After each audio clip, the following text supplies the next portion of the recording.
Hi students, welcome to our channel. So இந்த video நம்ம பார்க்க போகிறது பார்த்தீங்கன்னா 11th அக்கௌண்டன்சி ஹாஃப் இயர்லி எக்ஸாம்க்கான ஒரு மாடல் கொஷின் பேப்பர். ஸோ அக்கௌண்டன்சிக்கு நான் ஏற்கனவே கொஷின் பேப்பர் அப்லோட் பண்ணிட்டேன். ஸோ இது இன்னொரு கொஷின் பேப்பர் நான் இன்னுமே உங்களுக்கு கொஞ்சம் எலாபரேட்டாக சொல்கிறேன். ஸோ 1 மார்க் உங்களுக்கு பொறுத்தளவுக்கு நான் எல்லா வீடியோலையுமே சொல்கிறது தான். 1 மார்க் புக் பேக் நீங்கள் நல்லா தரவாக படிச்சிட்டாலே நீங்கள் ஓரளவுக்கு 18 to 19 ஃபுல்லாக எடுத்துடலாம். 20 வந்து கஷ்டம் தான். 20 உங்களுக்கு கண்டிப்பாக புக்கின்லேருந்து கண்டிப்பாக பப்ளிக்கில் வந்துடும். ஸோ அது வந்து எந்த விதமான டவுட்டுமே கிடையாது. ஸோ அப்படி இருக்கும்போது நீங்கள் புக் பேக் நல்லா படிச்சிட்டாலே நீங்கள் 19 எடுத்துடலாம். ஸோ நீங்கள் ஒரு 98 95 நீங்கள் ஈஸியாக எடுத்துடலாம். சென்டம் எடுக்கிற 11th கொஞ்சம் கஷ்டம். ஏன் கஷ்டம்னா நீங்கள் ஓரளவுக்கு தியரிஸ்மே நல்லா படிச்சாகணும். உங்களுக்கு 3rd சாப்டர்லேருந்து தான் செம்மையாக ஸ்டார்ட் ஆகும். ஸோ ஃபஸ்ட்டு 2 சாப்டர் உங்களுக்கு ரொம்ப ரொம்ப முக்கியம்.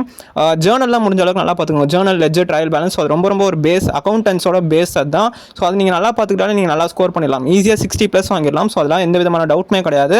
அது மட்டும் இல்லை, சப்சிடரி புக்ஸ் நல்லா பார்த்துக்கோங்க. சப்சிடரி புக்ஸில் பார்த்தீங்கன்னா பர்ச்சேஸ் புக், அது மட்டும் சேல்ஸ் புக் இதெல்லாம் பார்த்துக்கோங்க.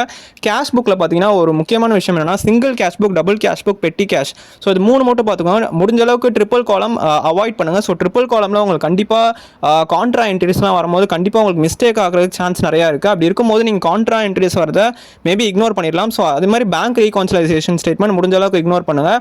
இதுதான் என்னோட ஒரு அட்வைஸ். 9th சாப்டர் டிப்ரிசியேஷன் முடிஞ்ச அளவுக்கு அந்த மிஷின் சம் நல்லா படிச்சுக்கோங்க. ஐ திங்க் இயர் மென்ஷன் பண்ணி ஒன்று இருக்கும். 10th சாப்டர் ரொம்ப easy. So rectification of errors மறக்காமல் வந்தால் விட்டுறாதீங்க. அது முடிஞ்ச அளவுக்கு ஒன் சைட் சம்லாம் அட்டன் பண்ண பாருங்கள். அது மட்டும் இல்லாமல் 11th chapter capital and revenue expenditure அதுவுமே ரொம்ப ஈஸி. ஸோ அதெல்லாம் மறக்காமல் வந்தால் விட்டுறாதீங்க. அது மட்டும் இல்லை 12th chapter profit and loss அதில் முடிஞ்ச அளவுக்கு அதெல்லாம் அட்டன் பண்ண பாருங்கள். பட் 13 முடிஞ்ச அளவுக்கு அவாய்ட் பண்ணுங்கள். 13 ஏன் அவாய்ட் பண்ண சொல்கிறேன்னா மேபி உங்களுக்கு அதெல்லாம் மிஸ்டேக்ஸ் வர சான்ஸ் இருக்குது. பட் ப்ராஃபிட் அண்ட் லாஸ் அது மட்டும் இல்லாமல் ட்ரேடிங் கேட்டாங்கன்னா கண்டிப்பாக அட்டன் பண்ணுங்கள். பேலன்ஸ் ஷீட் கேட்டாங்கனாலும் கண்டிப்பாக அட்டன் பண்ணுங்கள். பட் அந்த அட்ஜஸ்ட்மெண்ட்லாம் கொடுத்தாங்கன்னா முடிஞ்ச அளவுக்கு அட்டன் பண்ணாதீங்க. அதெல்லாம் தவிர்த்துருங்க.